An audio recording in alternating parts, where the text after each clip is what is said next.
오늘은 그 일반 서신 개관이라는 주제로 좀 나누고자 합니다. 여러분, 일반 서신은 특정한 수신자가 없는 게 특징이에요.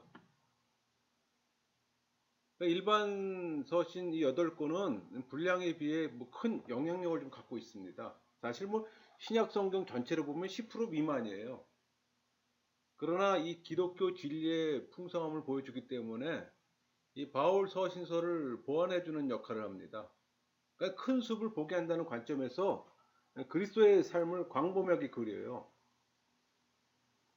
그 일반 서신이라 부르는 이유는 서신서의 그 수신 대상이 어느 특정한 교회가 아니라 일반적이며 또 보편적인 독자를 상대로 기록된 것이기에 공동 서신이라도 부르기도 합니다. 또 바울 서신과 구분키에서 비바울 서신 그렇게 부르기도 합니다.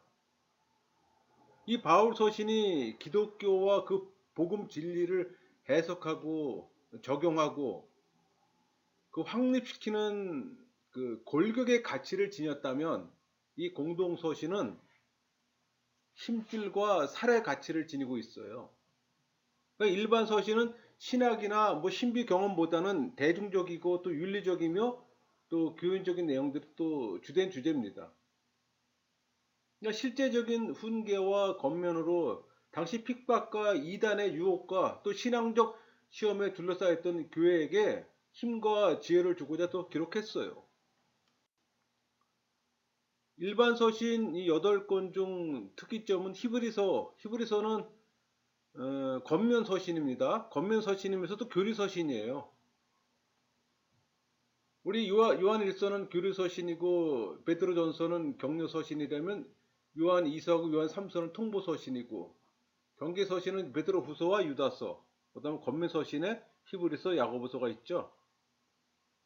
그러니까 하나님께서 바울만 신약 성경의 기자로 세우지 않고 다양한 서신의 기자들을 세운 뜻은 이 세상의 성도들과 그 삶들이 다양하기 때문입니다. 바울의 논리와 일반 서신의 풍성한 교훈은 서로 보완적이에요. 그러니까 성도의 신앙을 깊고 또 넓고 높은 자리를 또 인도해 줍니다. 이처럼 일반 서신의 가치는 신약의 감동된 정경으로서 그 시대의 역사적 기록물이에요. 그리고 그 문학적 가치로서 바울 서신 못지않은 또 영원한 가치를 지니고 있어요. 여러분, 사도 바울도 위대하지만 서신서에 일반 서신이 없다면 아마 신약 성경의 계시는 바울의 관점에서 한정되었을 겁니다. 그러니까 일반 서신은 바울의 마지막 때거나 죽은 후에 기록됐어요. 그러니까 이 서신서들은 헬라어 사본에는 바울 서신 앞에 위치합니다. 근데 신약 성경 초기 정경 목록에서는 지금의 순서대로 열거되어 있어요. 그래서 이 순서는 권위 있는 성경으로 인정받기까지 또 시간이 걸렸음을 또 시사하기도 해요. 그러니까 일반 서신을 통해 초대교회가 당면했던 이 보편적인 문제와 이 다양한 삶의 구조를 또 알 수가 있는 겁니다. 베드로, 야고보, 요한 등 예수님으로부터 직접 가르침을 받은 또 사도들의 신앙 사상과 생각과 또 인품들을 또 엿볼 수 있는 겁니다. 비록 그 일반 서신이 신학적인 내용은 바울 서신과 비교해 볼 때 좀 가볍다고 얘기할 수 있어요. 사도 바울이 말한 신학과 또 진리가 공동 서신 속에서는 또 구체화되어 나타난 것을 또 보게 될 겁니다. 여러분, 일반 서신의 특징은 그 위험한 교리들을 엄하게 다룬다는 겁니다. 왜? 그 당시 교회들은 외부적인 반대와 핍박뿐만 아니라 내부적으로 거짓 교사들의 공격으로 또 위험을 받고 있었기 때문에 그 일반 서신의 가치는 특정 지역이나 교회가 아닌 모든 교회를 염두에 두고 기록했다는 겁니다. 그러므로 우리는 당시 교회의 보편적 경황을 또 알 수가 있어요. 그 다음 실제적이며 대중적인 내용을 또 갖고 있어요. 그러니까 바울 서신처럼 이론적이며 예방적인 성질보다 당시 모든 교회의 성도들의 삶의 애로에 대한 구체적인 겉면이나 또 교훈을 제시해주고 있어요. 내용도 누구나 알기 쉬운 뭐 대중적인 가르침으로 또 되어 있고 또 다양한 주제를 또 지니고 있습니다. 그러니까 히브리서는 율법과 예언의 완성이신 그리스도를, 그 반면에 베드로서는 참 희망과 참 지식을, 또 요한서신은 사랑의 가치를, 유다서는 이단자들에 대한 경계를 주제로 하고 있습니다. 이 같은 내용들을 통해 기독교 진리의 다양하고도 또 보편적인 가치를 우리는 알 수가 있는 겁니다. 여러분, 히브리서는 장소 미상입니다. 근데 많은 학자들이 로마에서 기록되었다고 보통 얘기들 합니다. 반면에 야고보서는 예루살렘에서 로마로 보낸 편지고, 베드로서는 로마에서 소아시아로, 또 요한 1, 2, 3서는 에베소에서 그 소아시아 지역 교회로, 또 유다서는 예루살렘에서 소아시아 지역 교회로 이 발송된 것으로 보통 학자들은 얘기합니다.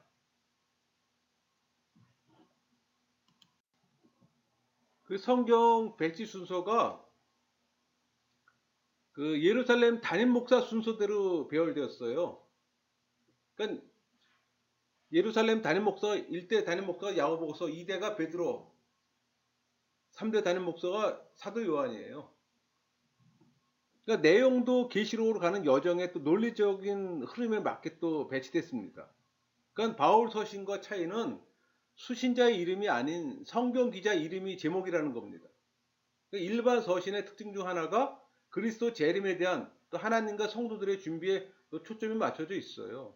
그러니까 히브리서와 야고보서 이 두 권은 믿음, 그리고 믿음과 행실이 결합된 온전한 믿음에 대해서 기록되었다면, 베드로 전서는 구원과 선한 고난에 대해, 후서는 하나님 나라에 대해, 요한 1서는 죄짓지 않고 빛 가운데 거하며 사는 방법에 대해서 기록되었고, 요한 2서는 말씀 안에 거해함을 또 주장해요.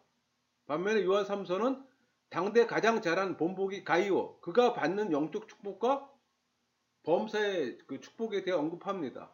그러니까 유다서는 끝까지 잘 지켜 행하라는 경계 서신으로, 그리고 요한 계시로 이어져요. 그러니까 하나의 이야기처럼 전개된다는 얘기입니다.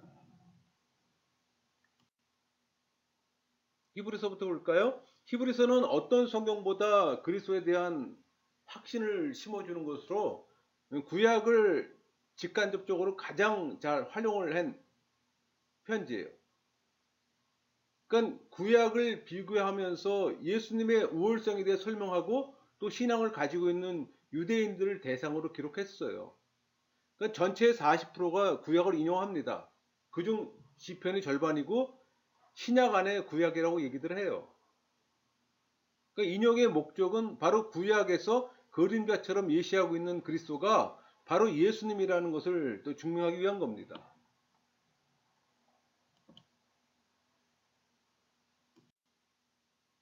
또 히브리서는 예수 그리스도의 탁월성과 유대교에 대한 기독교의 또 우월성을 보여줘요. 그러니까 그리스도는 위대한 대제사장이며 또 하나님과 사람 사이의 또 중보자임을 강조하고, 또 레위기의 신약 주석이라고 얘기하기도 합니다. 그러니까 레위기의 모든 규례들을 신약적으로 설명해줘요. 그러니까 구약을 직간접적으로 잘 활용해 비교하며 또 예수님의 우월성에 대해 설명을 합니다. 그러니까 히브리서는 예수 그리스도에 대한 이야기예요. 그러니까 신앙을 가지고 있는 디아스포라 유대인들을 대상으로 기록 시기는 바울이 순교한 뒤로 추정합니다. 여러분, 기독교가 유대교보다 우월하며 또 복음이 율법보다 우월함을 확고히 논증해요. 뭐 모세와 예수님을 비교하면서 또 고난을 이기고 그리스도를 생각하면서 이 믿음의 순교를 지키도록 또 격려하고 있어요. 본래 히브리 그리스도인들에게 특별히 씌워졌던 이 책은 구약을 거듭 언급하면서 모세 책에 비해 또 예수님의 우월성을 또 보여줍니다. 히브리서는 아들, 뭐 제사장직, 희생제도, 세언약 같은 주제들을 두드러지게 또 부각시키기도 합니다. 핵심 단어들 보면 더 좋은, 이보다 나은, 뭐 한올, 완전하다, 영원하다, 단 한 번, 이런 단어들이 계속 반복적으로 나옵니다. 이 예수님은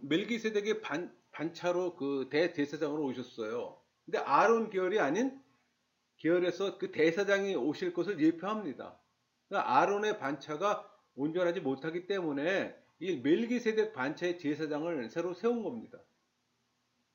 여러분 개역개정 신약에 그 언약 구절이 31회 나옵니다. 근데 히브리서에만 그 절반인 16회가 16구절에서 언약이라는 단어가 나와요. 그러니까 노아가 방주를 만든 것은 하나님의 경고에 대한 그의 믿음이 있었기 때문인 겁니다. 그러니까 의의 상습자가 된 것은 방주를 또 만들게 된 그의 또 믿음 때문이라고 설명하고, 믿음에는 그에 상응한 또 행위가 동반돼야 하고, 또 행함을 강조하고 있고, 히브리서와 또 야고보서는 이 믿음과 행위라는 이 공통 분모를 갖고 있습니다. 여러분 신약 성경 가운데 유일하게 그리스도를 대제사장이라고 불러요. 또 이와 더불어 제사장이라고도 나타내고, 그러니까 그리스도가 아론과 비교되는 경우에는 대제사장이라고 불리고 레위 계통과 비교될 때는 제사장으로 불립니다. 그리고 그리스도의 사역을 하나님과 인간 사이의 유일한 중보자이시며 또 대제사장이신 또 그분을 묘사해요. 그러니까 이 책은 레위기를 배경으로 읽혀져야 합니다.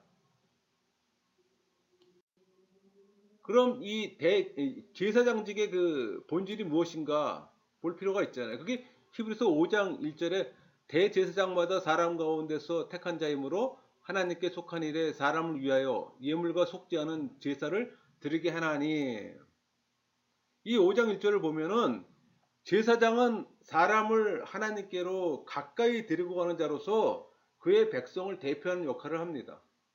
그러므로 제사장이 하나님과 접촉하는 거에는 믿는 이들이 하나님과 접촉하는 것이 포함돼요. 또 제사장은 백성들을 계속 보살피고 또 백성들은 제사장을 계속 따르며 닮아가야 하는 겁니다.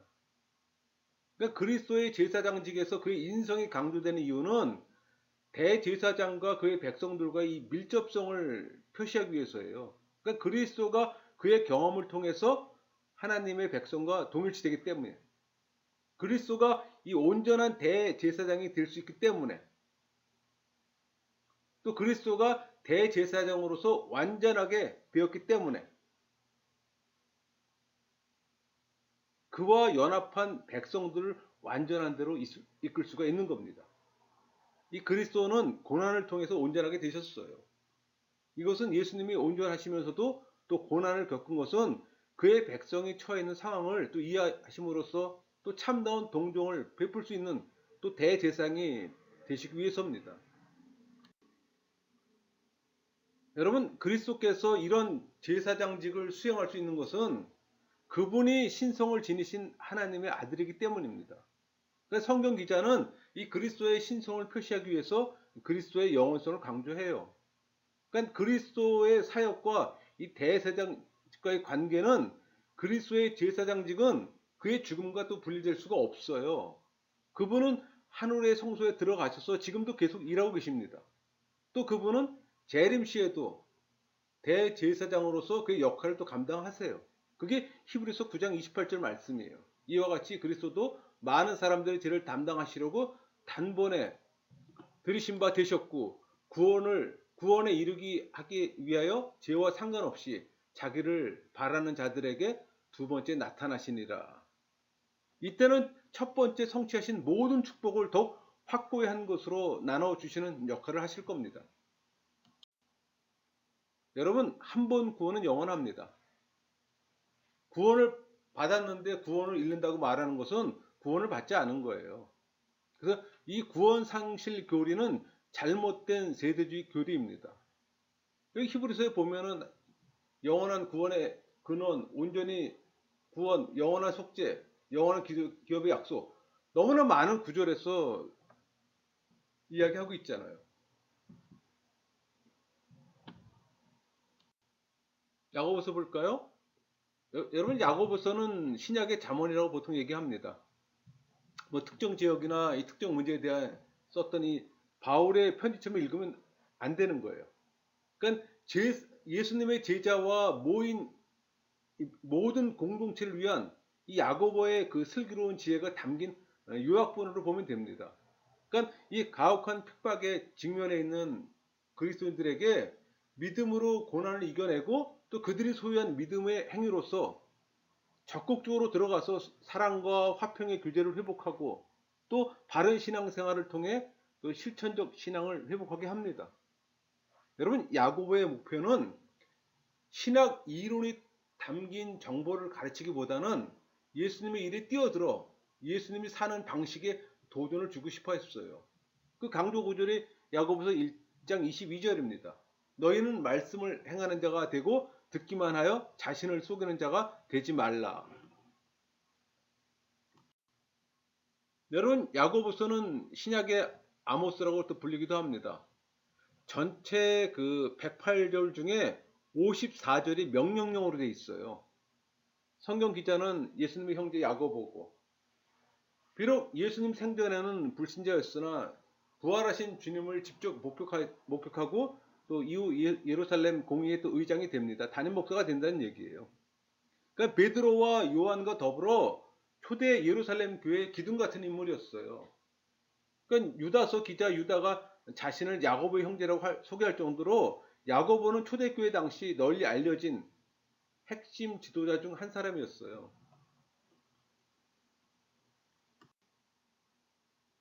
이 야고보서는 행함이 없는 믿음은 죽은 것이라고 주장합니다.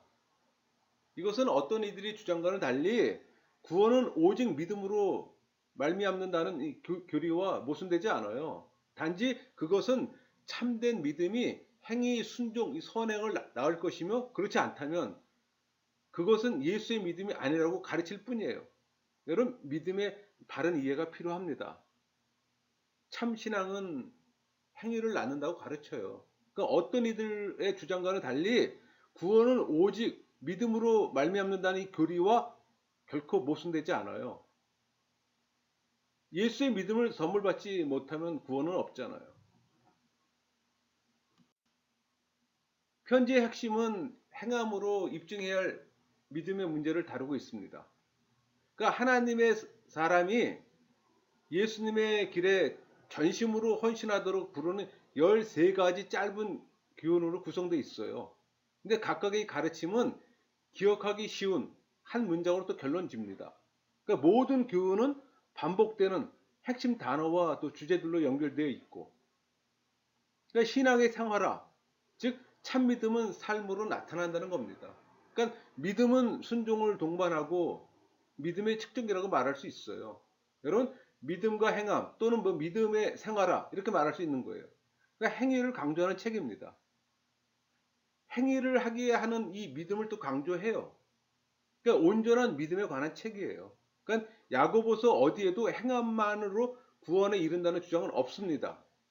그러니까 믿음과 행함으로 의롭다 하심을 받는다고 말할 뿐이지. 그러니까 말씀과 행위는 하나예요. 그러니까 말씀을 듣고 은혜만 받고 행하지 않으면 은혜 받은 그 말씀을 곧 잊어버리고 맙니다. 그러니까 행함이 없는 믿음은 죽은 믿음이라고 얘기하는 거예요. 행함을 강조하는 것이 아니라 믿음은 반드시 행위가 뒤따라야만 온전해진다는 것. 그러니까 믿음이 있는 행위를 하라는 거예요. 여러분, 그 행함으로 의롭다함을 얻는다는 야고보의 진술은 또 하나의 역설이에요. 그 야고보는 이신득의 이 구원 원리를 부인하고 이행득의를 주장하는 게 아니에요. 오히려 믿는다고 말하면서 실천이 따르지 않는 가짜 믿음을 공격하는 겁니다. 마치 나무와 열매가 그럴듯이 참된 믿음이란 입술에 공허한 구호로만 그치는 것이 아니라 행함으로 입증되어야 함을 또 가르쳐주고 있어요. 이렇게 볼 때 행함을 강조하는 야고보의 교훈은 반드시 이신득의 교류와 또 상호 보완적 관계라고 할 수 있습니다. 여러분, 이 야고보서는 각 장마다 장 제목이 이렇게 1장은 시험에 대한 자세, 2장은 믿음과 행함, 3장은 말조심과 참지혜, 4장은 정욕을 지어라, 5장은 재물, 재림, 기도에 대해서 언급되는데 이 1장 시험에 대한 자세, 그러니까 성도가 시험 당할 때 믿음으로 지혜를 구하라는 얘기입니다. 그러니까 부한 자는 재물의 무상함을 알고 또 겸손하며 말보다는 먼저 말씀을 실천한 데라고 얘기하는 내용이에요. 2장은 그 행함이 없는 믿음은 죽은 믿음이라고 또 강조하는 거고, 또 3장은 혀가 저지를 수 있는 악의 위험성을 설명하면서 누구든지 말조심하라고 한 입에서 또 찬송과 저주가 나온다고 얘기합니다. 또 참 지혜는 위로부터 온 지혜임을 또 말하면서 화평을 심어 또 의를 거두라고 강조해요. 4장은 세상 정욕 구하지 말고 마음을 성경케 하고 또 형제를 비방하지 말고 세속적 이익에 집착해 자랑하지 말고 사람이 손을 행치 아니하면 죄라고 또 얘기합니다. 5장은 그 불의한 부자를 책망하고 또 농부의 비유와 욥의 경우를 들어서 주의 재림을 고대하면서 핍박 가운데 참고 마음을 굳게 할 것을 또 권면해요. 그러니까 함부로 맹세하지 말고 고난을 당할 때 기도하고 또 기쁠 때 찬송하며 또 병 낫기를 위해 기도할 것을 권하면서 또 미혹에 빠진 잘못된 형제를 또 돌아오게 하라고 또 권면합니다. 베드로전서 핵심은 고난 중에 인내함이에요. 그러니까 예수님 때문에 받는 고난을 기뻐하고 또 즐거워하라고 얘기합니다. 그러니까 그 당시가 네로 대박해 전에 이 소아시아 지역의 그 교회 성도들에게 그리스도 안에서 구원의 소망을 가지고 또 고난을 인내하며 또 고난 중에서도 선행과 성결로 바른 신앙생활을 영위하도록 또 권면해요. 그러니까 그리스도인들 특히 세상의 공격으로 고난을 당하는 자들에 대한 위로와 또 격려의 편지입니다. 그러니까 목적 있는 연단, 그러니까 핍박과 박해 중에 있는 성도들에게 용기와 권면의 말씀을 또 전하고 있는 서신이에요. 한마디로 하늘의 산 소망을 가진 성도들이 거룩한 이 나그네의 삶과 또 고난의 극복을 또 설명합니다. 베드로는 예수님 제자 되기 전에 이름이 시몬이었잖아요. 또 사도 중에 핵심 멤버였고 또 예수님을 메시아라고 고백했을 때 개바라고 또 명명됐습니다. 그러니까 예수님은 초기 예루살렘 교회 리더가 될 것을 또 약속했어요. 뭐 나중에 베드로는 또 예수님의 복음을 이스라엘 경계 너머로 또 전하기 위해 또 부름받았고, 그러니까 결론부에서 그 베드로가 그 로마에 있었음을 또 알 수 있고, 편지는 동역자 그 실루아노가 또 작성했고, 고통 가운데 있는 이들에게 또 격려를 위해 썼습니다. 그러니까 이런 배경은 편지의 구성과 또 주요 주제를 해석하는 데 도움을 줘요.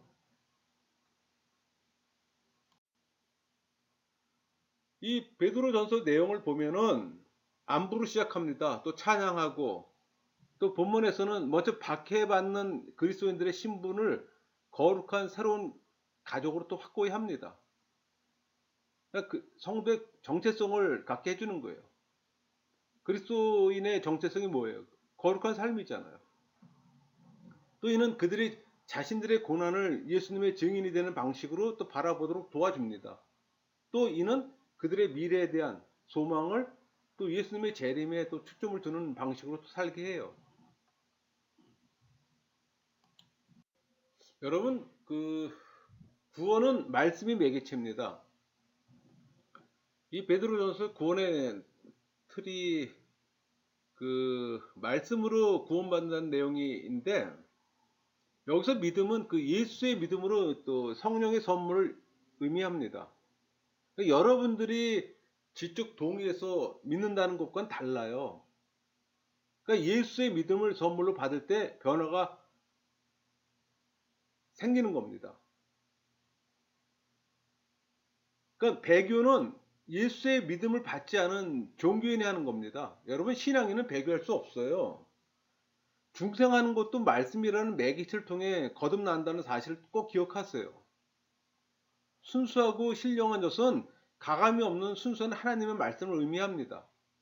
말씀이 구원의 매개체이기 때문에 이 말씀을 통해 성령이 역사하기에 세례받은 신앙인은 순종과 또 사랑을 할 수밖에 없어요. 여러분, 그 베드로전서에는 2장 그 4절에 보면 산돌이란 단어가 나오는데, 이 산돌은 유대인들 사이에 메시아를 상징합니다. 그러니까 예수님은 모퉁이의 머릿돌, 뭐 생명수의 반석, 기초석, 뭐 심판의 돌, 그렇게 비유됐습니다. 그러니까 여러분이 신앙인이라면 모두가 거룩한 제사장이에요. 또 축복의 통로고. 그래서 선행은 당연한 결과물입니다. 또 고난이 와도 기쁨으로 감당하고 또 의인의 삶을 영위할 수 있는 거예요. 단 조건이 신앙인입니다. 종교인에게는 해당이 안 되죠. 오히려 종교인은 고난이 오면 배교를 할 겁니다. 베드로 후서. 베드로 후서의 핵심 단어는 믿음의 단계입니다. 그러니까 거짓 선생을 추방하고 또 종말간의 경계가 또 주제예요. 그러니까 예수님의 재림을 기대하며 살아가고 있는가 그런 질문을 던집니다. 그러니까 내부로부터 위험, 즉 이미 세력을 얻고 있는 거짓 가르침에 대한 경고예요. 그러니까 베드로 죽음 직전에 기록되었고 주제는 죽음 직전에 그 사도 바울의 마지막 편지 디모데 후서와 유사합니다. 그러니까 초대교회에 거짓 선생들이 들어와서 미혹하고 있었어요. 그러니까 이 거짓 선생들을 경계하고 부르심과 택하심을 받은 성도로서 그에 걸맞는 삶을 또 살아야 한다고 권면합니다. 또 하나님의 날이 언제 올지 아무도 알 수 없어요. 그러니까 배교와 거짓 선생들의 잘못된 가르침에 대한 경고와 또 영적 성숙을 통해 이단을 경계하도록 또 권면하고 있습니다. 그러니까 교회 공동체 안에서 기독인을 잘못된 방향으로 이끌어가는 점점 늘어가는 거짓 선생들에 대한 두 가지 마지막 경고가 이어지는데 그들의 타락한 삶의 방식과 또 왜곡된 신앙에 관해 경고입니다. 그러니까 편지를 통틀어 베드로는 그 교사들에 의해 양산된 자들과 또 베드로와 다른 사도들에 대한 이 비난에 대해 반박하고 있어요. 그러니까 베드로 후서에서는 그 느껴지는 그 어조가 매우 강합니다. 그러니까 내부 위험에 대한 경고, 또 그 당시는 벌써 거짓 교훈이 세력을 얻고 있었던 거예요. 그러니까 이 책의 특징은 디모데 후서나 뭐 유다서와 좀 그 유사합니다.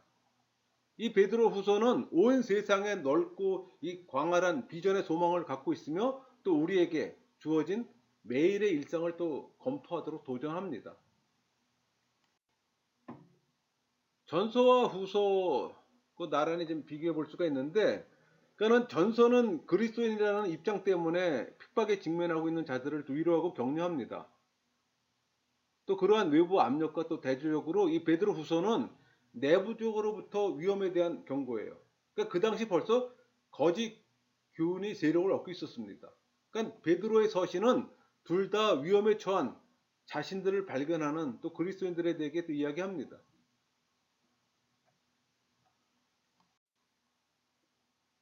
요한 서신서와 유다서.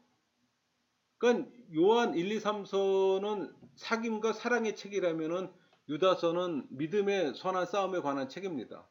그러니까 요한 1서는 익명이지만은 2서, 3서는 장로라 불리는 누군가에 쓰여졌어요. 그러니까 이 세 서신서들의 문체 스타일과 언어는 서로 같은 것으로 보입니다. 그러니까 요한 복음서와도 일치해요. 그래서 사도 요한이 쓴 편지가 그 1서, 2서, 3서하고 요한 복음하고 요한 계시록이잖아요. 그러니까 요한 복음서하고 요한 1, 2, 3서는 그 언어가 문체 스타일이 거의 유사하다는 얘기입니다. 그러니까 한 저자라는 게 그대로 증명이 되는 거예요. 그 당시 소아시아 지역의 공동체는 큰 위기를 경험합니다. 그래서 이 편지를 쓰게 된 동기예요. 그러니까 많은 수의 무리가 교회로부터 떨어져 나갔다고 언급하는데 이들은 더 이상 예수님을 이스라엘의 메시아나 하나님의 아들로 인정하지 않았어요. 그들은 교회에 신실하게 남은 사람들 사이에서 또 적대감을 일으키고 그래서 사도 요한은 그의 견해를 순서대로 논리적으로 전개시키지 않았습니다. 그보다는 더 오히려 고대에 잘 알려진 수사법, 확증법, 부연법이라고 불리는 문학 형식을 사용했던 겁니다. 그러니까는 요한은 그가 전하길 원하는 그 몇 가지 핵심 단어, 그러니까 뭐 생명, 진리, 사랑에 대해서 나눴어요. 근데 이 핵심 단어들은 각각 조금씩 다른 각도에서 보여주거나 강조하면서 반복적으로 순환시킵니다. 그는 단순한 이미지로서 빛과 어둠, 또 사랑과 미움, 또 선과 악으로 꽤 많은 과장법과 극면한 대조법을 사용했던 겁니다. 여러분, 예수님과 사도 요한은 이종 사촌 관계입니다. 그러니까 예수님의 핵심 제자 세 사람이라 할 때 야고보, 베드로, 요한 이렇게 얘기했잖아요. 그 중에 한 사람이에요. 이 요한은 예수님의 어머니를 죽을 때까지 돌보고 또 예수님의 가장 친한 친구이자 사랑하는 제자입니다. 그러니까 요한은 늙어 에베소 도시의 가정교회 공동체를 감독하고 있었어요. 이 공동체는 또 예수님을 믿는 유대인들로 또 구성되었고, 요한일서 요한일서는 그 성도 간의 교제를 중요시합니다. 또 진짜 그리스도인과 가짜 그리스도인을 구별하는 또 기준을 말하고, 또 그리스도의 신성과 인성을 부인한 그 초기 영주주의에 대한 대응하기 위해서 기록했어요. 그러니까 또 성도의 자세, 생활, 믿음을 또 강조하고, 또 하나님의 권속간의 이 친교와 또 사랑을 강조하고 참된 신자들에게 또 영생을 또 확신시켜 줍니다. 또 사도들이 전한 이 복음과 교훈을 굳게 지키고 또 의와 또 사랑의 구체적 실현을 통해 하나님과 또 참다운 교제를 유지하도록 권면했어요. 또 요한일서는 골로새서와 마찬가지로 그리스도의 완전한 신성과 인성을 부인한 초기 영지주의의 확산을 또 저지하려고 노력했습니다. 뭐 사귐, 사랑, 알다와 같은 이 단어가 반복적으로 나타납니다. 그러니까 참된 그리스도인의 삶에 있어서 기쁨을 또 강조해요. 또 그리스도의 바른 수직적 관계는 서로 간의 바른 수평적 관계에 대한 또 열쇠라고 제시하고, 그 저기 1장 5절부터 그 3장 10절까지 핵심은 하나님은 빛입니다. 그러니까 예수님을 통한 그 하나님 자신의 생명에 참여하고 싶다면 비단에서 걸어야 하는 거예요. 그게 예수님의 명령을 따르는 겁니다. 그러니까 여러분이 실패할 때 예수님이 희생 제물이 되심으로 말미암아 또 죄를 덮을 것이고, 또 그 가르침에 순종하도록 또 부름 받을 겁니다. 그러니까 사도 요한은 제자들이 예수님의 마지막 식사에서 받은 옛 계명과 또 새 계명을 상기시켜요. 우리 요한복음 13장 34절에 내가 너희를 사랑한 것 같이 너희도 서로 사랑하라, 이렇게 행동하는 것이 비단에서 걷는 겁니다. 만약 하나님의 빛이 예수님을 통해 빛난다면 이는 세상의 어둠이 사라진다는 걸 또 의미해요. 그러니까 하나님의 자녀들이 그 순간 이미 죄와 악 그리고 죽음에서 또 승리했다는 걸 의미합니다. 그러니까 사도 요한은 교회들에게 도전을 줘요. 세속을 사랑하지 말라고. 왜냐하면 그것 또한 지나가기 때문에. 또 교만과 성적 타락을 언급합니다. 이 부분은 요한이 편지 보낸 교회들에서 일어난 갈등과 또 연결된 문제들로 보여요. 그러니까 공동체를 떠나며 예수님을 메시아로 부인한 사람들에 대해 또 경고하도록 만듭니다. 그들은 거짓말하는 자여 또 적그리스도라고. 그러나 그는 예수님에 대한 진리를 바로 알고 있는 이들이야말로 실제로 진정한 하나님의 자녀들이라고 또 확신합니다. 또 그들은 하나님께 사랑을 받습니다. 여러분, 다툼과 분열을 만들어내는 이 거짓말하는 자들과 다르게 그들이 의로 행함으로써 서로 사랑할 때 그들은 또 하나님 가족의 일부분이라는 걸 또 보여줍니다. 또 3장 11절부터 그 5장 17절까지 핵심은 또 하나님은 사랑입니다. 그러니까 하나님의 자녀들은 증오를 피하고 또 서로 사랑해야 한다고 또 이야기합니다. 그러니까 창세기 4장에 나오는 가인처럼 되지 말라고 요한은 또 말해요. 이 가인의 증오는 그의 형제들을 또 살인하도록 만듭니다. 또 그리스도인에게 사랑은 다른 사람의 행복을 위해 누군가의 생명을 희생하는 것처럼 또 정의돼요. 그것이 바로 예수님이 하신 일입니다. 그러니까 하나님의 자녀들이 그들을 위한 사랑을 믿을 때 그 사랑이 또 그들을 변화시켜요. 사도 요한은 또 다시 한번 거짓말하는 자들을 또 경고합니다. 그들은 거짓 선생이라고. 그들이 예수님이 메시아라는 걸 부인할 때 그들은 겉보기에 하나님에 대해 말하지만 요한은 그들의 영을 시험해 보라고 또 얘기해요. 누구든지 하나님에 대해 이야기하지만 예수님이 십자가에 못 박히신 하나님의 아들이라는 것에 초점을 맞추지 않는다면 그들은 하나님에 대해 이야기하는 것이 아니라고 또 사도 요한은 또 말하고 있습니다. 그러니까 하나님의 진정한 자녀들은 그들의 모든 삶에 십자가에 못 박히시고 부활하신 예수님을 중심에 둘 겁니다. 왜냐하면 거기서 우리는 하나님의 진정한 마음이 드러나는 걸 보기 때문에. 요한이서 한마디로 진리 안에서 행하고 거짓 교사에 대한 경계입니다. 그러니까 사랑은 계명을 쫓아 행하는 것을 또 말하고, 또 성도들이 거짓 교훈을 조심해 계속해서 진리 가운데 살 것을 당부해요. 또 이단과 또 교제하지 말라고 얘기하고, 그러니까 교리적인 오류와는 어떤 타협도 있을 수 없음을 또 경고합니다. 진리는 사랑 안에서 지켜함을 또 강조하고, 또 문단속을 잘하라고. 그러니까 거짓 선생들을 경계라고 통보하는 통보 서신이에요.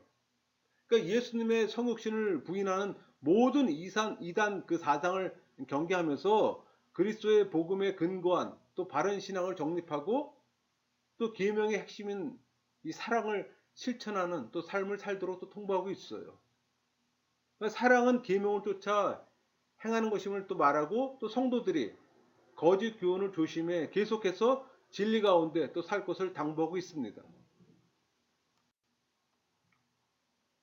내용을 보면 1절부터 4절까지는 그 진리 안에서 행함을 강조하는 문안 인사와, 또 요한은 수신자들에게 은혜와 또 평강을 빕니다. 또 수신자들이 진리 안에서 행하는 것에 대해서 큰 기쁨을 또 표하고, 5절, 6절은 사랑의 계명을 지속적으로 실천할 것을 격려합니다. 7절부터 11절까지는 거짓 교사들에 대한 경계의 내용으로, 요한은 그 예수님께서 육체로 임하신 그리스도이심을 부인하는 이 거짓 교사들은 집으로 맞아들이지도 말고 심지어 인사조차 하지 말 것을 통보합니다. 12절에서 14절까지는 조만간 수신자들이 직접 찾아와 면대할 계획임을 또 밝히면서 문안 인서로 서신서를 또 마무리합니다. 요한 3서 주제는 가이오에 대한 칭찬과 디오드렙에 대한 책망입니다. 가이오에게 보낸 편지잖아요.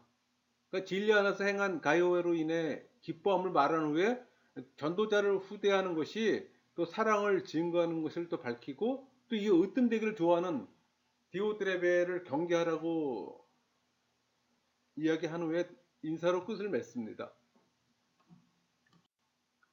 그러니까 접대의 즐거움이 핵심이에요. 손님 접대 잘하라고. 또 베드로와 거짓 교회에 대한 또 하나의 경고. 그러니까 주제는 베드로 후서와 같아요.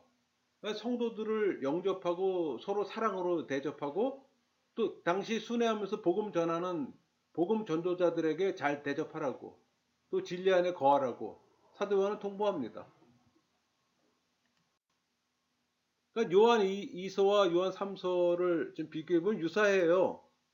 각 한 장씩이잖아요. 그러니까 흥미로운 한 쌍을 이루고 있습니다. 그러니까 요한 2서는 교리적인 오류와의 어떤 타협도 있을 수 없다고 경고하고, 또 사랑 안에서 진리를 지켜야 함을 또 강조합니다.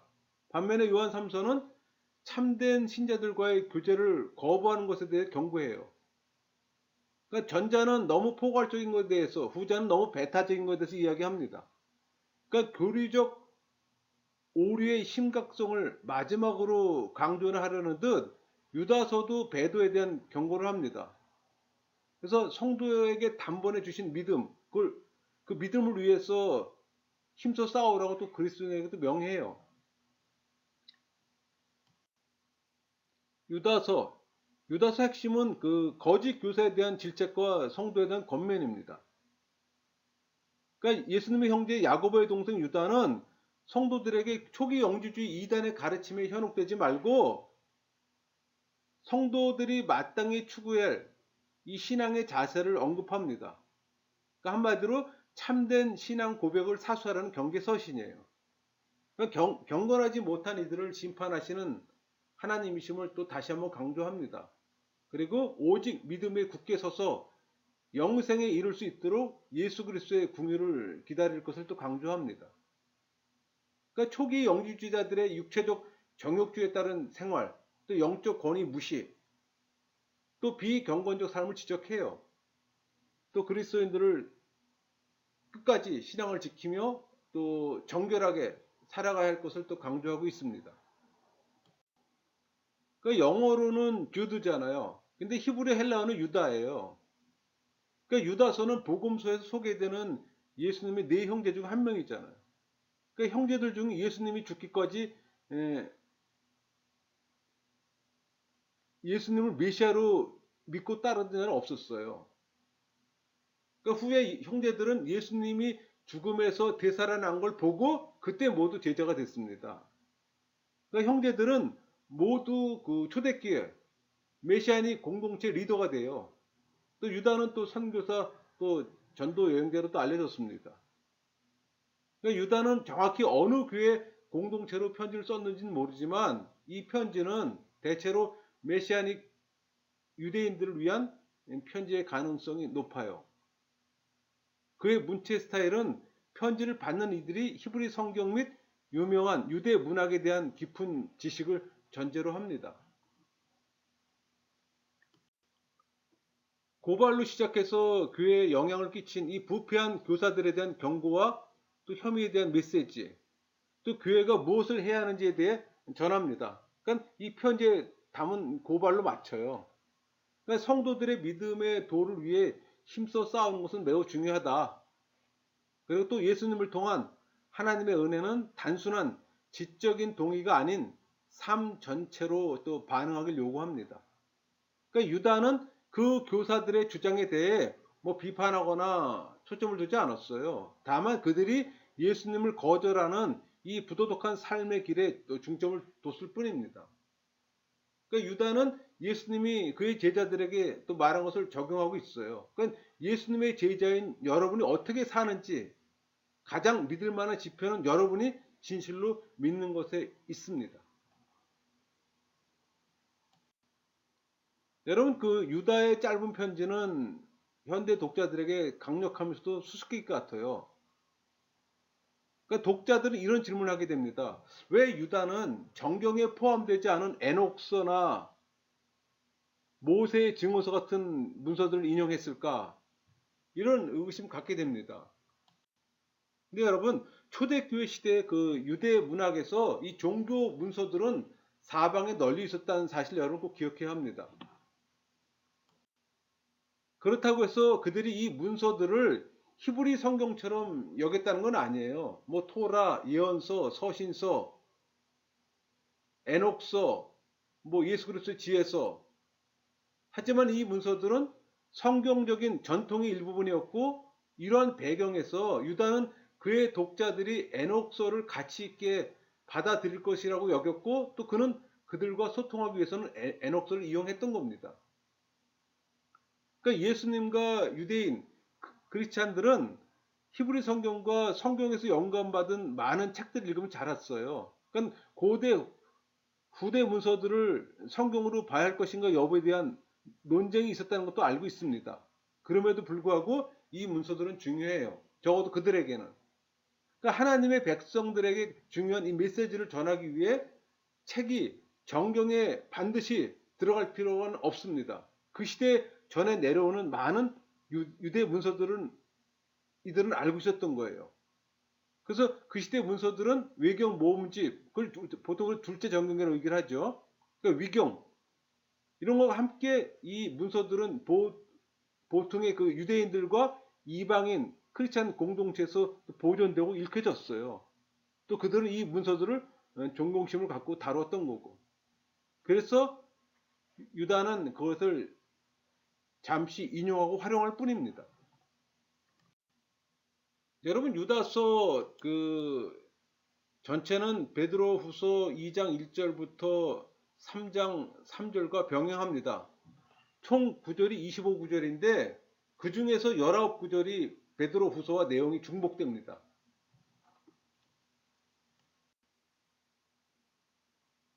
정리할게요. 믿음과 행함은 히브리서 야고보서의 공통된 주제입니다. 그 믿음이 베드로서의 도구가 되어서 전진할 수 있는 동기가 되고 또 그 전진은 형제 사랑의 힘이 되어 또 온전한 예수 제자 삶을 살게 하고 또 그런 삶은 또 심판의 대상에서 제외되고 결국 뿌리는 예수의 믿음이라는 사실을 깨닫게 합니다. 그 믿음을 장착한 자는 은혜와 또 긍휼을 경험하는 또 샬롬의 상태가 될 것이고 이렇게 일반 서신의 개관을 저희가 마쳤습니다. 여러분 개관은 개관일 뿐이에요. 일반 서신의 워밍업을 한 겁니다. 여러분이 감이 잡히고 관심이 생겼다면 이제 본격적으로 공부하세요. 강의를 마치겠습니다.